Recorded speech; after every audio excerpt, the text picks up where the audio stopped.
大家好，歡迎大家又嚟到港產會館，我係齊阿哥。咁喺上個月嘅3號，中共咪舉行咗場大閱兵嘅。咁習帝同普京大帝當時就閒庭信步，期間就講到話，喂，現代科技進步，器官移植咧可以令到大家條命活到150歲喎。睇當時普京個樣，哇，簡直就眉飛色舞。你話俾阿普京活到150歲，分分鐘成個史泰林年代翻嚟啊！即係攞咗歐洲半壁江山都似。咁淨係有需求有技術咧，咁都唔夠嘅喎，仲要有原材料先得喎。咁香港而家咁多醒目仔，咁自然就有人跑出嚟，就幫國家領導人同埋佢啲貴客去解決佢哋嘅問題啊嘛。咁昨日香港衛生署嘅署長林文健咧，佢出席活動嘅時候表示就話，家陣香港大概有40萬人咧就登記咗器官捐贈，話從呢個數字嚟睇，就同外國相比咧就遠遠落後咁話啦。咁呢個林署長都唔轉彎抹角啦，佢話而家希望社會重新討論一下，就應唔應該修訂現行嘅政策咧？而家現行嘅政策捐贈器官咧係要主動申請嘅。咁佢意思就係話，若果係可以 opt out 意思即係話，每一位香港市民咧，都係默許捐贈嘅。若果你係想唔捐嘅話咧，咁你唔係主動捐喎，你要主動退出喎。嗰個咧就稱之為 opt out。咁現場有記者問，咁嘅政策會唔會干犯人權咧？咁呢位林處長就話，咁既然有得選擇，咁即係冇人權問題啦。齊阿哥睇一睇呢位林文健處長，哇，原來佢72年出世嘅啫，非常之後生。咁後生就能夠做處長，當然就有過人之處啦。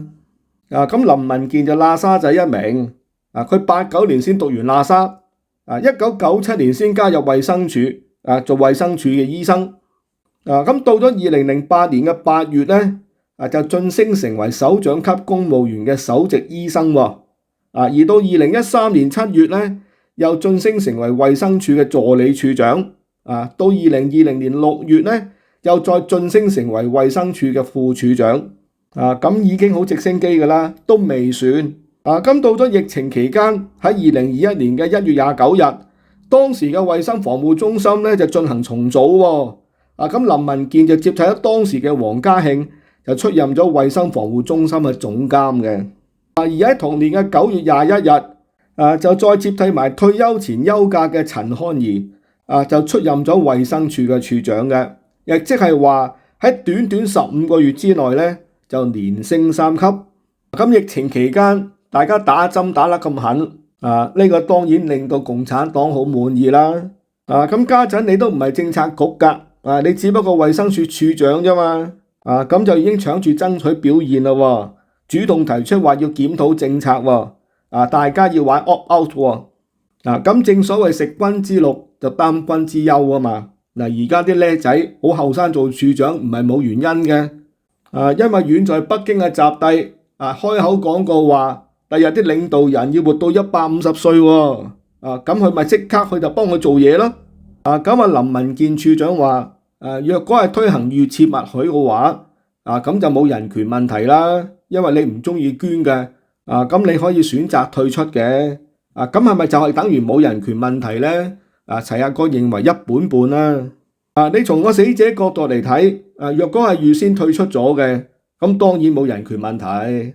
咁但係大家都知道啦，香港地個個都忙嘅，咁有時醒唔起，唔記得咗佢退出咁點啊？咁但係死者身邊嘅人，話唔定係配偶啦，話唔定係父母啦。咁就好清楚，死者生前就講過，佢唔想捐贈器官嘅喎。咁理由好多嘅，我哋陣間再講。咁但係一時唔記得退出咧，佢不幸逝世之後，佢嘅器官就全部捐贈啦。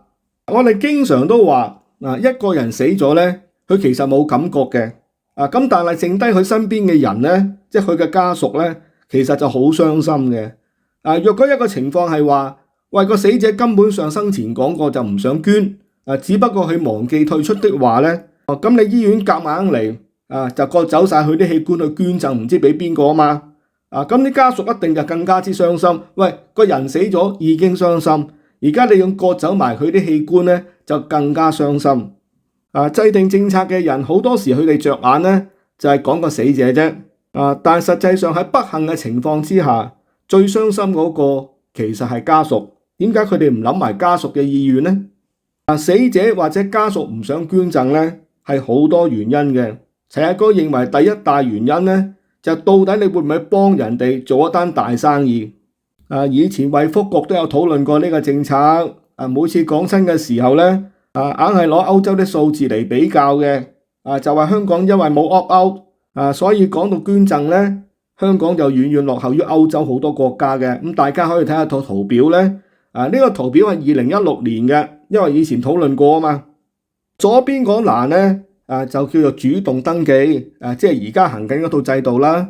右邊嗰欄咧就預設默許，即係而家提出嘅所謂 opt out 啦。咁我哋先睇左邊嗰欄，即係主動登記嗰欄啦。最多人捐贈嘅國家咧係南韓。咁有聽眾話呢個世界冇一個國家叫南韓㗎喎，叫大韓民國啫喎。呢啲聽眾雞蛋裏邊挑骨頭咧，好明顯想揾交嗌嘅。咁個數字就話每100萬人咧，咁捐贈嘅人數係11.2。咁排第二嘅咧，就真係歐洲國家嚟啦。就係齊阿哥所在地，即係德國。咁捐贈嘅人數咧就10.4。咁排第三嘅咧就係以色列10.0。排第四嘅咧就係香港6.3。咁排第五嘅就台灣4.5。日本咧仲低0.8。咁你話香港好差咩？喺一種國家當中，其實都係排中間啫。德國曾經話討論行預設默許嘅，喺2020年討論過之後咧就唔贊成，所以就繼續行翻主動登記。咁係咪行咗預設默許就好多人捐贈咧？咁當然係改善咗啲數字啦。比起嚟講，梗係大咗好多啦。咁係咪佔人口好高百分比咧？咁其實唔係嘅噃。同樣以100萬人嚟計噶啦，咁排首位嘅咧係葡萄牙。咁其實只係每100萬人當中咧有32.6個人嘅啫。比利時咧就31.6，法國咧就28.7，挪威咧就20.8，波蘭咧就14.1。至於講到希臘咧就4.7嘅啫。就算預設默許都仲差過香港而家嘅。即係話從數字上嚟睇咧，就並唔係話實施咗預設默許。就會多咗好多百分比嘅人口都願意捐贈，唔係㗎。就算行咗呢個政策，喺歐洲好多國家100萬人當中都係得30零個㗎咋。咁你話30零個相比起10零個，咁都好大增幅喎。有多咗2倍都係。咁但係咪好高人口比例咧？咁就唔係咯。換句話講，從社會上嘅角度嚟睇，無論歐洲還是喺華人社區都好啊。大中華地區都好啊。咁其實死者生前嘅意願，又或者佢家屬嘅意願咧，都係唔想捐贈噶喎。咁我哋豪俾你啦，唔好講30幾啦，講40好未啊？每100萬人有40個肯捐贈啊，其實講緊係0.004% 嘅咋。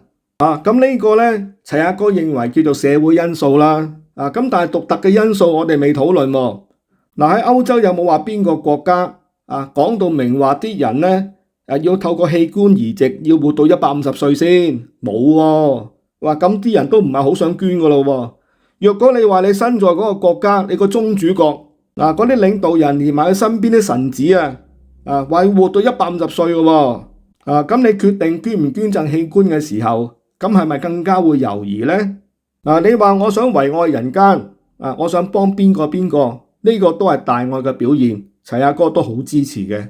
但係你話原來我瓜咗之後，我咁寶貴嘅器官唔知俾咗邊個領導人，又或者佢啲親屬喎？喂，咁老實講，我寧願唔捐咯。咁仲有一個問題喎。喺大陸耐唔耐就會發生啲後生仔唔知點解會失蹤嘅喎。好耐都揾唔翻條屍嘅喎。又或者揾到嘅話，轉頭將佢火化嘅喎。咁而家你問香港人啦，問大陸人。買賣器官嗰啲，呢啲都唔係新聞嚟㗎啦。若果有啲人有啲特別嘅血型嘅，而且特別啱某啲領導人嘅，咁我哋又點知會唔會有人特登落 order 去整瓜個後生仔啊？咁衛生署同醫管局梗係話，我哋嘅制度好透明嘅，所有受益人全部都係排隊嘅，就冇打尖嘅，全部都係按照醫學理論啊，有幾多個醫生簽名啊，公平公開透明啊咁做法嘅。喂，今時今日你講到冇人信啦，呃邊個啊？呃阿婆啊？你咁公開講話李思賢點死嘅？又或者你咁公開講董建華而家嘅情況嘅，咁我咪信你咯。若果你身為醫生啊，你明知有咁多龍溜嘢，你都唔敢講，你叫我信你？所以政策制定嘅人，你唔可以話歐洲係好成功，歐洲如何如何，所以我哋香港要照跟，唔係咯，因為歐洲嘅情況同我哋香港唔同咯，我哋有個宗主國，而家個個要活到150歲咯。另外我哋唔係導人迷信啊，但係講到家屬意願呢，即係不幸事件當中，好多時候白頭人送黑頭人啦，咁呢啲家屬咧就認為，佢哋好願意花好多銀紙，去買個陰宅噶喎。咁但係要有樣嘢配合，就係話佢一定要土葬，而且要全屍喎，否則咧就唔能夠福澤後人噶喎。齊阿哥就唔識呢味嘢嘅，咁大家想研究嘅話咧，就揾啲師傅去問下。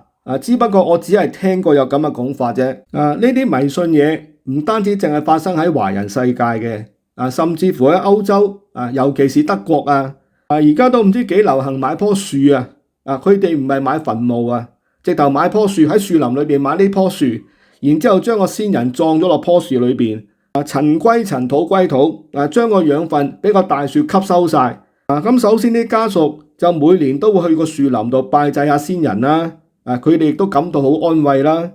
其次從大自然嘅角度嚟睇，佢哋認為咁樣先至滋潤到個地球滋潤咗個森林更加之茂盛所以你咪話每個地方有自己唔同嘅學說嘅，你有你嗰啲風水說，佢有佢嗰啲大自然說，總之各有各理由，佢就係唔想捐。咁睇翻呢位林文健處長都未去到局級，仲係處長嚟啫。咁但係已經咁關心領導人啦。咁睇嚟李叉燒嘅升級問責制對呢班公務員有啲成效喎，逼到佢哋做嘢喎。只不過有時候啲嘢咧就唔好逼得咁盡。逼得太盡嘅話咧，可能逼到人都死埋。咁喺3日之前嘅陝西有一單明明係紅事，竟然就轉為白事嘅新聞嘅。咁話說喺陝西嘅浚陽縣發生咗一單新娘哥投河自盡嘅事件。點解會咁悲哀呢？咁就話有一對新人原本就喺間酒店度擺婚禮嘅。咁疑似因為女家臨時加價，就話要收翻筆叫做落車禮。咁而家大陸好多彩禮噶嘛，乜嘢都要計錢噶嘛。咁架車都到門口噶啦，落車都話要加2皮嘢。以前我哋嘅年代都有開門利是嘅，嗰啲其實都係姊妹收嘅。咁但係講緊嗰啲都係1000幾百嘅啫。咁但係而家一開2皮嘢，咁男家同女家各不相讓，就嘈咗好耐。咁新郎哥突然間睇唔開，可能好激心之故啩，突然間跳咗落河喎。咁由於河水都幾急下，一沖就沖咗幾十米之外啦。咁到目前為止，咁當地都仲係話仍然搜救當中，都仲係揾緊。至於個阿媽呢，即係男家個阿媽，亦都好勞氣，亦都隨即跳埋落河。咁但係就俾人救起咗。所以有唔少網友都話呢啲咁嘅婚事就唔結好過結啦。更加有網民直接指出，就話而家問題嘅根源呢，就係家陣大陸嘅彩禮文化咧，係相當之唔合理嘅，而且係無底深潭嚟嘅。咁你而家落車就話收落車禮咯，喂，咁洞房嗰陣會唔會除衫又收禮咧？除鞋又收下禮咧？除條底褲又另計咧？我個鬼佬同事同我講佢話你知唔知點解佢哋認為亞當，即係亞當同夏娃嘅亞當係會計界嘅鼻祖我話點知佢話因為亞當 he made the first entry， 因為我哋會計佬咧入數叫做 accounting entries 嘛，有所謂 double entries 嘛。原來亞當係單腳嘅，亞當好成功咧就做咗個 single entry，所以之後就有人類嘛。咁但係你點知佢做 entry 嗰時候又會唔會又收彩禮啫？咁其實呢位投河自盡嘅新娘哥，佢未俾嗰個下車禮之前咧，即係未拗嗰條數之前，已經俾咗20萬嘅彩禮噶啦。哇，20萬喎，喺窮鄉僻壤嚟講，認真唔係講笑對一個小家庭嚟講，大嗱嗱講緊20萬人仔喎，佢分分鐘已經孭落條債㗎啦，你仲要孭多2萬，佢死都唔得掂啊！咁我哋港燦會館都唔止一次同大家分析過，咁其實孤獨呢就不等於寂寞嘅，現代人好多人都享受孤獨㗎喎，而最新嘅旅遊數字亦都講話，而家孤獨遊呢，即係一支公或者一個女仔去旅遊呢，個數字係急劇上升緊㗎喎，而大陸人開始亦都接受呢個講法，因為喺啲彩禮文化之下呢，而家啲人開始醒覺啦，就話若果要孭落一大筆數先至娶到個老婆嘅話呢，佢哋就話寧願唔結婚啦。咁其實要數呢，就要數到喺2024年有一條影片就相當之爆嘅。咁齊阿哥試下將呢條片擺喺置頂留言，睇下抄唔抄得翻啊！就有個中年男子42歲嘅，佢就話而家國家就算送個老婆俾我都不可能要。呢個中年男子，你咪睇佢核核突突啊，但係講嘢都好有水準噶。佢話結婚，我做咩要結婚啊？你話而家就算你免費送個老婆俾我都唔會要。佢點解呢？佢話我今年42歲，打工打咗10年啦，我存款有60萬。佢話我淨係食利息啫。我堅決一世都唔結婚噶啦。佢話人生苦短啊。佢話我只要活好自己，就唔會為女人賣命咁話。點解佢話娶個老婆啫，就等於同女人賣命呢？香港人未必明白。但大陸人呢，可能深有體會。佢話大家認真思考一下，所有高消費嘅都係結婚帶嚟嘅，咩買房買車彩禮五金咁之後仲話要生仔生仔之後嘅教育費用佢話凡此種種全部都係高消費嘅嘢嚟嘅。佢話不得不說，佢話結婚生仔都係所費不菲嘅事情。咁又係喎，佢得嗰60萬存款，若果佢話要娶老婆呢，咁佢淨係買樓俾首期，又唔見咗幾十萬咯喎，咁買車又唔見10幾萬咯喎，咁跟住話彩禮五金，就算啱啱投河自盡嗰個都俾咗20萬啦，咁你即係話計埋之後，佢嗰60萬根本上就冇錢剩，所以佢嘅總結話，我從一開始就避開呢啲高消費，避開所有追求呢啲高消費所帶嚟嘅煩惱。只要我唔沉迷房貸，即係房屋貸款啦，唔沉迷車貸，即係唔沉迷汽車貸款啦，不沉迷傳宗接代，咁我啲錢根本上就花唔完嘅。其實無論投河自盡嘅新郎哥，抑或講緊舊年紅極一時嘅42歲男子都好，佢哋面對嘅困境呢，其實只係中國發生嘅啫喎，話唔定遲啲香港有份都未定啊！係因為家陣香港越嚟越有中國香港嘅樣子啊嘛，咁但係其實放在地球嘅另一邊，我講緊嘅呢係講緊歐洲，唔係講緊英國咁其實有好多年青人睇見佢哋兩情相悅，共諧連理埋啦，咁係咪有層樓揸喺手？梗係冇啦，大部分都冇，係咪揸住架靚車？亦都唔係，好多時候都係架舊車，開得喐嗰種嚟嘅啫，即係我哋叫做前七嗰款。你話佢哋咪唔敢生仔？唔係喎，佢哋好肯生仔喎，因為生出嚟有政府養啊嘛。做得媽咪嘅有年半嘅產假，而且有封大利是俾過佢。細路仔又有兒童金嘅，德國叫 Kindergeld。就以柏林為計每個月每個細路仔都有255蚊歐元嘅喎。呢啲錢呢係攞到你成人為止嘅喎。讀書更加係唔使錢啦，喺學校裏邊又有 hot 啦，免費食飯啦。齊阿哥想話，嗰個42歲男子所講嘅情況呢，其實只係喺中國嘅情況嘅啫。只要你放眼去其他國家，尤其是講歐洲，尤其是小國寡民呢，佢哋而家擔心嘅彩禮問題，基本上都不存在，亦都冇人會問你攞。所以話只有中國人先咁苦命嘅啫。為咗啲彩禮，竟然搞到投河自盡，命都冇埋嘅。所以你話呢，資訊係幾咁重要呢？若果佢哋知道，世間上有啲地方係唔需要彩禮嘅，讀書唔使錢嘅，並唔係佢哋所講，樣樣都係高消費品嚟嘅呢。咁其實嗰個新郎哥根本上就唔使死嘅喎。而42歲，今年可能43歲嗰位壯年男士呢，佢可能可以娶到老婆，甚至乎有埋下一代都未定嘅喎。正所謂唔怕唔識貨，只怕就貨比貨啫。當你知道世間上有另外啲樂土嘅，你仲會唔會選擇尋死呢？咁今日齊阿哥同大家就傾住咁多，我哋聽日再見，拜拜。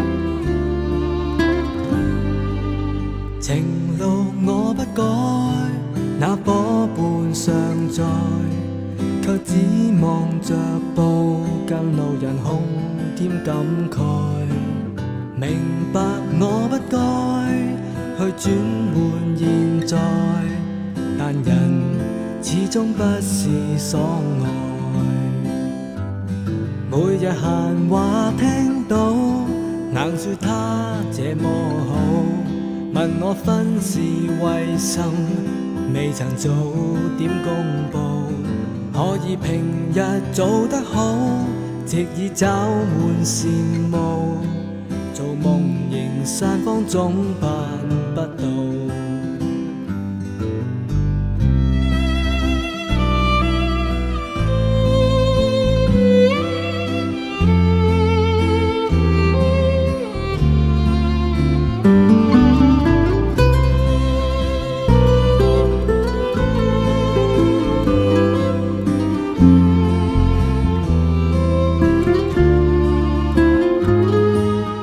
無奈的心，愛去找覓歡欣，用那歡樂聲音打發心中苦困，手裏拿着香檳，蕩滿煙霧香薰，有人從最終給我一吻，